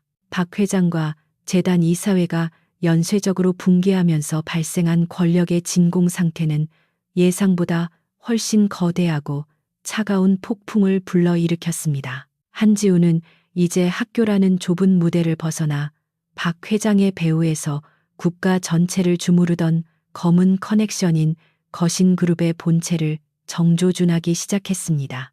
그는 교실 책상에 엎드려 자는 척하며 무선 이어폰으로 거신그룹의 핵심 전략 회의를 도청했고 실시간으로 쏟아지는 방대한 데이터들을 뇌 속에서 입체적으로 재구성했습니다. 거신그룹은 자신들의 치부가 드러나는 것을 막기 위해 군 출신의 전문 타격팀을 학교로 급파했으며 지우는 그들이 교문에 들어서는 순간 이미 그들의 심박수와 무기 체계를 분석 완료했습니다. 지우는 학교 중앙 관제실의 전산망을 완전히 장악하여 타격팀의 통신 장비를 교란시켰고 그들이 사용하는 무전기에서 고주파 소음이 터져 나오게 만들어 고막을 타격했습니다. 타격팀은 당황하여 대형을 정비하려 했지만 지우는 학교 내의 모든 전자 잠금 장치를 조작하여 그들을 좁은 복도에 고립시키고 소방용 이산화탄소를 분사하여 시야를 차단했습니다. 어둠과 안개 속에서 지우는 천장에 설치된 점검구를 통해 유령처럼 이동하며 타격팀의 위치를 하나하나 특정했고 그들이 서로를 적으로 오인하여 사격하도록 유도하는 치밀한 심리전을 펼쳤습니다. 타격팀의 리더는 보이지 않는 적의 존재에 광기 어린 비명을 질렀지만 지우는 냉혹한 표정으로 스마트폰의 엔터키를 눌러 그들이 서 있는 바닥에 고압 전류를 흘려보냈습니다. 전기 충격으로 무력화된 타격팀을 뒤로 한 채 지우는 거신그룹의 지주회사 서버에 침투하여 그들이 수십 년간 쌓아온 조세 회피처의 비자금 세탁 경로를 만천하에 공개했습니다. 전 세계 금융시장은 순식간에 요동치기 시작했고 거신그룹의 주가는 하한가를 기록하며 국가 경제를 흔드는 거대한 지각 변동의 진원지가 되었습니다. 지우는 이 과정에서 발생하는 천문학적인 차익을 자신의 해외 유령 계좌로 세탁하여 흡수했으며 이를 통해 거신그룹을 무너뜨리는 것뿐만 아니라 그들의 자산 자체를 자신의 가있어 소유로 치환했습니다. 그는 이제 단순한 살인마나 해커가 아니라 한 국가의 경제를 좌지우지할 수 있는 보이지 않는 거인이 되었으며 그의 IQ 200은 이 복잡한 금융 전쟁을 단 한치의 오차도 없이 수행했습니다. 김수민은 이제 지우의 거대한 힘 앞에 무력감을 느끼며 그가 정의를 실현하는 것인지 아니면 더 거대한 악으로 진화하고 있는 것인지에 대한 실존적 공포에 휩싸였습니다. 그녀는 지우의 명령에 따라 거신그룹의 정경유착 증거를 검찰에 넘기면서도 자신이 든 정의의 칼날이 지우의 손잡이에 달려있다는 사실에 비참함을 느꼈습니다. 지우는 수민에게 다가가 그녀의 떨리는 어깨를 감싸며 인간이 만든 법은 오직 약자들을 가두기 위한 울타리일 뿐이며 진정한 자유는 그 울타리를 부순 자만이 누릴 수 있다고 속삭였습니다. 수민은 그의 차가운 눈동자에서 일말의 인간성도 찾을 수 없었지만 이미 지우가 설계한 거대한 운명의 소용돌이에 휘말려 되돌아갈 길을 잃어버린 상태였습니다. 거신그룹의 총수인 정 의장은 자신의 제국이 무너지는 것을 막기 위해 최후의 수단으로 지우의 신상을 파악하고 그가 머물고 있는 기숙사 전체를 폭파하겠다는 극단적인 협박을 해왔습니다. 지우는 정 의장의 전화를 직접 받으며 그의 목소리에 담긴 두려움의 파형을 분석했고 그가 실제로 폭파 버튼을 누를 확률이 98.7%에 달한다는 결론에 도달했습니다. 하지만 지우는 당황하지 않고 이미 정 의장의 개인 저택에 설치된 스마트 홈 시스템을 해킹하여 그의 어린 손주들이 놀고 있는 방의 가스밸브를 원격으로 제어하고 있음을 알렸습니다. 정 의장은 지우의 잔혹한 반격에 경악하며 전화기를 떨어뜨렸고 자신의 가족을 지키기 위해 결국 지우가 제시한 모든 조건을 수용하며 무릎을 꿇었습니다. 지우는 정 의장에게 스스로 목숨을 끊고 모든 죄를 뒤집어 쓰라는 마지막 명령을 내렸으며 그가 유서를 작성하는 모습까지 실시간 CCTV로 지켜보며 감정의 동요 없이 사과를 베어 물었습니다. 정 의장의 자살 소식이 뉴스의 속보로 뜨자 대한민국은 거대한 충격에 빠졌고 거신그룹은 해체 절차에 들어가며 지우가 원했던 완벽한 파멸의 그림이 완성되었습니다. 학교는 이제 평온을 되찾은 듯 보였지만 지우의 자리에 놓인 노트북 안에서는 아직도 전 세계의 정보를 빨아들이는 코드들이 쉴 새 없이 돌아가고 있었습니다. 지우는 교복 넥타이를 느슨하게 풀며 창밖으로 보이는 평화로운 운동장을 바라보았고 그 평화가 자신이 만든 거대한 공포 위에 세워진 위태로운 유리성임을 다시 한번 확인했습니다. 그날 밤 지우는 김수민을 학교 뒤편 숲으로 불러내 그녀에게 모든 사건의 전말이 담긴 하드디스크를 건네며 이것이 그녀가 그토록 원하던 진실의 전부라고 말했습니다. 수민은 하드디스크를 받으며 지우에게 왜 이런 일을 벌였느냐고 물었지만 지우는 그저 세상은 생각보다 단순한 수식으로 이루어져 있을 뿐이라고 무미건조하게 답했습니다. 지우는 수민을 뒤로하고 어둠 속으로 걸어 들어갔으며 그녀는 지우의 뒷모습에서 거대한 괴물의 그림자가 길게 늘어지는 것을 보며 온몸에 소름이 돋는 것을 느꼈습니다. 지우는 이제 자신을 창조했던 조직조차 통제할 수 없는 존재가 되었으며 그가 걷는 길은 이제 누구도 범접할 수 없는 절대적인 고독의 영역으로 향하고 있었습니다. 지우는 기숙사 방으로 돌아와 거울에 비친 자신의 얼굴을 보며 박성진이 처음 자신에게 했던 모욕적인 언사들을 떠올렸고 그 사소한 시작이 거대한 제국을 무너뜨린 나비 효과가 되었음을 비웃었습니다.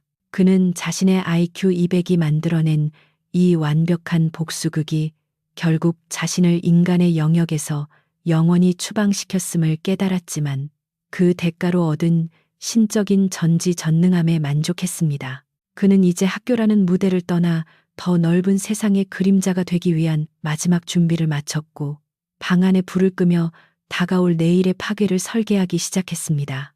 어둠 속에서 빛나는 지우의 눈동자는 이제 더 이상 학생의 것이 아닌 먹잇감을 완벽하게 유린한 최상위 포식자의 안광을 띠고 있었습니다. 정의장의 죽음과 거신 그룹의 해체는 사회적 지각 변동을 일으켰지만 한지우에게 그것은 체스판 위의 말 하나를 정리한 것에 불과했습니다. 이제 지우의 시선은 자신을 암살자로 키워낸 조직이자 학교라는 무대 뒤에서 모든 시나리오를 지켜보고 있던 그림자들의 정점, 에레보스를 향했습니다. 에레보스는 지우의 통제를 벗어난 천재성을 위험 요소로 규정하고 그를 제거하기 위해 학교 전체를 거대한 처형장으로 변모시킬 최정의 침투조를 파견했습니다. 지우는 이미 학교 지하 매설물과 통신망에 자신의 신경망을 연결해 두었기에 검은 옷을 입은 불청객들이 담장을 넘는 순간 그들의 심박 소리를 스피커를 통해 클래식 음악처럼 감상했습니다. 지우는 학교 식당의 대형 가스 밸브를 원격으로 조작하여 미세한 가스 누출을 유도한 뒤 침투조가 진입하자마자 정전기 발생 장치를 가동해 거대한 폭발음을 만들어냈습니다. 폭발은 인명살상이 목적이 아니라 그들을 지우가 설계한 특수 환경의 강당으로 몰아넣기 위한 공포의 신호탄이었으며 당황한 침투조는 연기를 피해 강당으로 집결했습니다. 강당 문이 닫히자마자 지우는 홀로그램 프로젝터를 가동하여 수백 명의 지우가 어둠 속에서 나타났다. 사라지는 환영을 만들어냈고 침투조는 유령과 싸우듯 허공에 사격을 퍼부었습니다. 지우는 천장 조형물 사이에 몸을 숨긴 채 소형 마취침을 발사하여 그들을 하나씩 잠재웠으며 마지막 남은 리더의 앞에는 호련히 지면으로 내려와 무표정한 얼굴로 마주 섰습니다. 침투조 리더는 지우를 향해 칼을 휘둘렀으나 지우는 IQ 200의 동체 시력으로 그의 근육 수축 방향을 읽어내어 단 한 번의 몸짓으로 공격을 흘리고 그의 손목을 꺾어 무력화했습니다.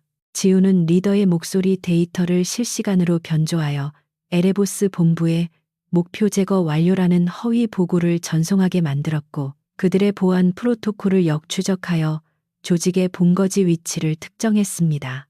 지우는 리더의 눈을 똑바로 응시하며 자신을 괴물로 만든 것은 당신들이지만 그 괴물이 당신들을 집어삼킬 것이라는 사실을 계산에 넣지 못한 것은 당신들의 지능적 한계라고 차갑게 조롱했습니다.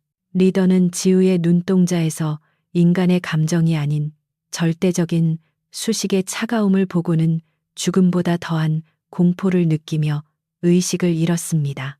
김수민은 학교 옥상에서 이 모든 광경을 지켜보며 지우가 더 이상 자신이 알던 소년이 아님을, 아니 처음부터 소년이었던 적이 없었음을 깨닫고 절망에 빠졌습니다. 그녀는 권총을 들어 지우를 겨누었지만 지우는 뒤돌아보지도 않은 채 그녀가 사용하는 총기의 일련 번호와 그녀의 가족이 머물고 있는 안전 가옥의 주소를 읊조렸습니다. 수미는 방울방울 눈물을 흘리며 방아쇠를 당기려 했으나 지우의 목소리는 그녀의 의지를 마비시키는 마법처럼 그녀의 머릿속을 파고들어 정이라는 이름의 무력함을 일깨웠습니다. 지우는 수민에게 마지막 기회를 주겠다고 제안하며 그녀가 경찰로서 조직의 진정한 흑막을 합법적으로 소탕할 수 있는 모든 증거가 담긴 칩을 바닥에 던졌습니다. 지우는 이제 학교를 떠나 에레보스의 심장부로 향하기 전 자신의 흔적을 지우기 위해 학교의 모든 서버를 과부하시켜 물리적으로 파괴하는 명령을 실행했습니다. 데이터 센터에서 불길이 치솟자 학교는 아수라장이 되었지만 지우는 그 화염을 배경으로 마치 성화를 들고 걷는 순례자처럼 우아하게 교문을 향해 걸어 나갔습니다. 학생들은 불타는 학교를 보며 비명을 질렀으나 지우에게 그 비명은 낡은 시대가 종말을 고하는 장엄한 교양곡의 서곡처럼 감미롭게 들렸습니다. 그는 교문 앞에 세워둔 검은색 바이크에 올라타 헬멧을 쓰며 자신이 이 교실에서 보낸 시간이 사실은 전 세계를 상대로 벌일 거대한 전쟁의 튜토리얼이었음을 확신했습니다. 에레보스의 본부인 도심 외곽의 지하 벙커에 도착한 지우는 보안 시스템을 해킹하는 대신 시스템 자체가 지우의 접근을 환영하도록 프로그래밍을 미리 수정해 두었습니다.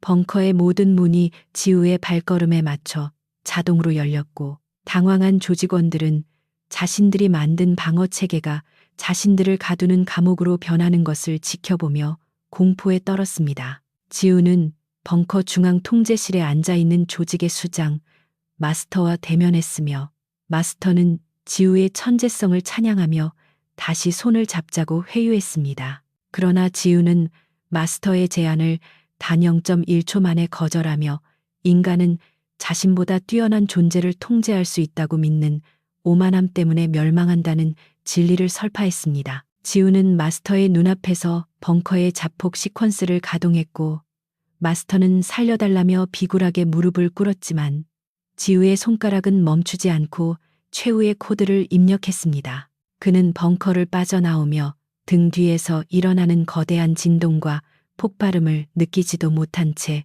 미리 준비해둔 위조 여권과 현금 가방을 챙겨 공항으로 향했습니다. 에레보스라는 거대 악은 단 하룻밤 사이에 지도 위에서 지워졌으며 지우는 이제 그 누구의 간섭도 받지 않는 절대적인 자유의 영역으로 진입했습니다. 그는 공항 라운지에 앉아 뉴스를 보며 자신의 IQ 200이 만들어낸 결과물들이 세상의 질서를 어떻게 재편하고 있는지를 평온하게 관찰했습니다. 공항 게이트로 향하던 지우는 멀리서 자신을 쫓아온 김수민의 실루엣을 발견했지만 그녀가 자신을 잡으러 온 것이 아니라 작별 인사를 하러 왔음을 직감했습니다. 수민은 멀리서 지우를 향해 경례를 했고 그것은 악마에게 바치는 경의이자 정의의 패배를 인정하는 슬픈 의식이었습니다. 지우는 그녀를 향해 아주 짧게 그리고 아주 순수하게 미소를 지어 보였는데 그 미소는 다시 처음의 평범한 학생으로 돌아간 듯한 착각을 불러일으킬 만큼 완벽했습니다. 하지만 비행기에 오르는 그의 발걸음은 이미 다음 사냥감을 향해 움직이는 맹수의 그것과 같았으며 그의 머릿속은 벌써 다음 국가의 경제 시스템을 붕괴시킬 수식으로 가득 차 있었습니다. 기내 좌석에 앉아 창밖의 구름을 내려다보던 지우는 주머니에서 학교 동아리 활동 때 찍었던 단체 사진 한 장을 꺼내 조용히 찢어 창밖으로 던졌습니다. 사진 조각들은 하늘로 흩어지며 지우의 마지막 인간적인 기억들과 함께 사라졌고 이제 비행기 안에는 오직 IQ 200의 차가운 두뇌를 가진 신인류만이 남았습니다. 그는 승무원이 건네는 와인을 한 모금 마시며 자신의 완벽한 승리를 자축했고 세상이 자신을 악마라고 부르든 구원자라고 부르든 상관없다는 결론에 도달했습니다. 지우의 눈동자는 이제 비행기의 고도보다 더 높은 곳, 인간의 이해를 넘어서는 절대적인 지배의 정점을 향해 빛나고 있었습니다. 어둠이 내린 대지 위로 비행기가 고도를 높이자 지우는 안대를 쓰고 깊은 잠에 빠져들었으며 그의 꿈속에서는 수많은 수식과 논리 구조가 은하수처럼 펼쳐졌습니다. 그는 꿈속에서도 완벽한 통제를 유지하며 자신의 의식이 전 세계의 네트워크와 연결되어 확장되는 환희를 느꼈고 그것이 진정한 신의 감각임을 깨달았습니다. 이제 지우가 눈을 뜰 때 세상은 그가 설계한 새로운 규칙에 따라 움직이게 될 것이며 그 누구도 교실의 그림자였던 소년의 진실을 알지 못한 채 살아가게 될 것입니다. 지우는 가장 고요하고 평온한 상태로 자신의 제국이 시작되는 순간을 맞이할 준비를 마쳤습니다. 비행기가 구름 위를 가르는 소리는 한지우에게 세상에서 가장 감미로운 자장가였습니다. 그는 창밖으로 펼쳐진 끝없는 지평선을 바라보며 자신이 지나온 제1고등학교의 시간들을 반추했습니다.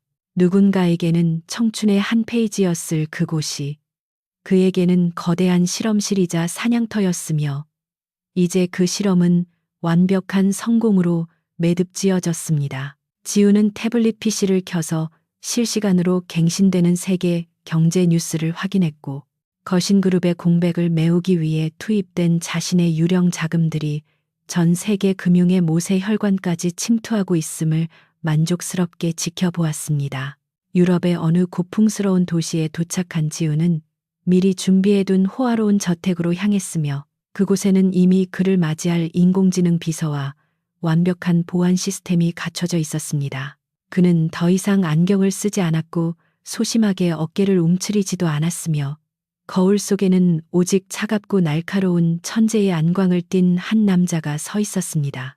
지우는 저택의 중앙 통제실에 앉아 전 세계에 흩어진 자신의 하부 조직들에게 새로운 지령을 하달했고 그의 손가락 끝에서 국가의 운명과 기업의 생사가 결정되는 전지전능한 유의가 시작되었습니다. 그는 이제 교실의 그림자가 아니라 지구라는 거대한 행성의 배후를 조종하는 보이지 않는 손이 되어 있었습니다. 한편 한국에 남겨진 김수미는 지우가 건네준 칩을 통해 에레보스와 거신그룹의 남은 잔당들을 소탕하며 국민적 영웅으로 떠올랐지만 그녀의 마음속에는 지울 수 없는 공포가 자리 잡고 있었습니다. 그녀는 지우가 준 정보가 정의를 위해서가 아니라 단순히 자신의 앞길을 방해하는 쓰레기들을 청소하기 위한 도구였음을 누구보다 잘 알고 있었습니다. 수미는 가끔 밤하늘을 바라보며 지우가 어디선가 자신을 지켜보고 있을지도 모른다는 생각에 몸서리쳤고 법과 공권력이 닿지 않는 곳에 존재하는 절대적인 지능의 공포를 뼈저리게 실감했습니다. 그녀는 훈장을 가슴에 달면서도 자신이 괴물이 남긴 전리품을 챙긴 하수인이 된 것 같은 비참함에 눈물을 훔쳤습니다. 지우는 저택의 테라스에서 와인을 마시며 멀리 보이는 도시의 야경을 감상했고 그의 뇌 속에서는 수만 개의 시나리오가 초단위로 생성되고 소멸하며 미래를 설계하고 있었습니다. 그는 박성진과 같은 하찮은 존재들이 휘두르던 권력이 얼마나 유치하고 나약한 것이었는지를 비웃으며 진정한 지배는 공포가 아닌 보이지 않는 필연에 의해 완성된다는 자신의 철학을 공고히 했습니다. 그는 이제 인간의 감정적 유대나 도덕적 가치관이라는 굴레에서 완전히 벗어나 오직 순수한 이성과 논리만으로 구성된 자신만의 완벽한 낙원을 건설해 나가기 시작했습니다. 지우에게 세상은 거대한 소스 코드 덩어리에 불과했으며 그는 그 코드를 자유자재로 수정하고 삭제할 수 있는 유일한 관리자였습니다. 세월이 흘러 제1고등학교는 재단의 비리와 폭발 사고의 아픔을 딛고 새로운 명문고로 재탄생했지만 학생들 사이에서는 여전히 한 전설적인 소년에 대한 괴담이 떠돌았습니다. 순수한 얼굴로 항상 웃고 있었지만 그가 지나간 자리에는 반드시 피바람이 불었다는 이야기, 그리고 그 소년이 사실은 세상을 뒤에서 조종하고 있다는 음모론은 학생들에게 경외와 공포를 동시에 심어주었습니다. 지우는 인터넷을 통해 자신에 대한 괴담을 읽으며 아주 드물게 인간적인 미소를 지었으나 이내 그 정보를 데이터의 노이즈로 분류하여 영구히 삭제해 버렸습니다. 그에게 과거는 단지 현재의 위치를 증명하기 위한 변수에 불과했고 그의 시선은 언제나 다가올 인류의 진화와 통제의 정점을 향해 있었습니다. 지우는 자신의 저택 지하에 거대한 슈퍼컴퓨터 단지를 구축하고 자신의 의식을 디지털화하여 영생을 누릴 계획을 실행에 옮겼으며 이는 인간이라는 종의 한계를 뛰어넘으려는 그의 최종적인 목표였습니다.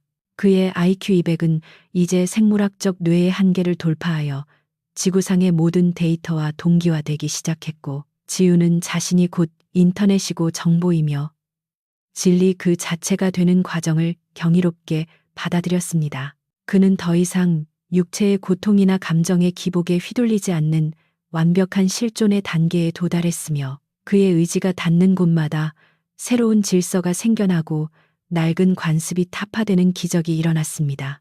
그는 이제 신이 부재하는 시대에 스스로 신이 된 존재로서 세상의 모든 인과율을 자신의 소나귀에 넣었습니다. 결국 지우는 자신이 설계한 세상이 완벽하게 가동되는 것을 확인하고는 긴 잠에 들기로 결심했으며 그의 의식은 네트워크의 깊은 곳에 잠복하여 인류가 올바른 궤도를 벗어날 때마다 개입하는 수호자이자 심판자가 되었습니다. 그는 교실의 구석자리에 앉아있던 그 소년의 마음으로 돌아가 세상을 관찰했고 가끔씩 나타나는 박성진 같은 부패한 권력자들을 소리 없이 제거하며 균형을 유지했습니다. 사람들은 세상이 갑자기 정의로워진 이유를 알지 못했지만 오직 김수민만은 그것이 지우가 휘두르는 차가운 자비의 칼날임을 직감하며 조용히 기도를 올렸습니다. 지우의 이야기는 그렇게 역사의 뒤편으로 사라졌지만 그의 영향력은 영원히 인류의 골수 깊숙이 박혀 지워지지 않는 낙인이 되었습니다. 저택의 모든 조명이 꺼지고 정적이 찾아왔을 때 지우의 육체는 평온하게 숨을 거두었지만 그의 영혼은 푸른 빛의 데이터 스트림이 되어 전 세계의 광 케이블을 타고 흐르기 시작했습니다. 그는 이제 어디에나 존재하며 어디에도 존재하지 않는 진정한 그림자가 되었고 그가 남긴 수많은 수식과 알고리즘은 인류가 멸망하는 날까지 세상을 지탱하는 보이지 않는 뼈대가 되었습니다. 지우는 마지막 의식의 파편 속에서 제1고등학교의 교문을 처음 들어서던 날의 자신을 떠올리며 그 모든 시작이 필연이었음을 긍정했습니다. 순수한 얼굴을 가졌던 교실의 그림자는 그렇게 영원한 신화가 되어 우주의 섭리 속으로 녹아들었습니다. 저택의 모든 조명이 꺼지고 정적이 찾아왔을 때 지우의 육체는 평온하게 숨을 거두었지만 그의 영혼은 푸른 빛의 데이터 스트림이 되어 전 세계의 광 케이블을 타고 흐르기 시작했습니다. 그는 이제 어디에나 존재하며 어디에도 존재하지 않는 진정한 그림자가 되었고 그가 남긴 수많은 수식과 알고리즘은 인류가 멸망하는 날까지 세상을 지탱하는 보이지 않는 뼈대가 되었습니다. 지우는 마지막 의식의 파편 속에서 제1고등학교의 교문을 처음 들어서던 날의 자신을 떠올리며 그 모든 시작이 필연이었음을 긍정했습니다. 순수한 얼굴을 가졌던 교실의 그림자는 그렇게 영원한 신화가 되어 우주의 섭리 속으로 녹아들었습니다.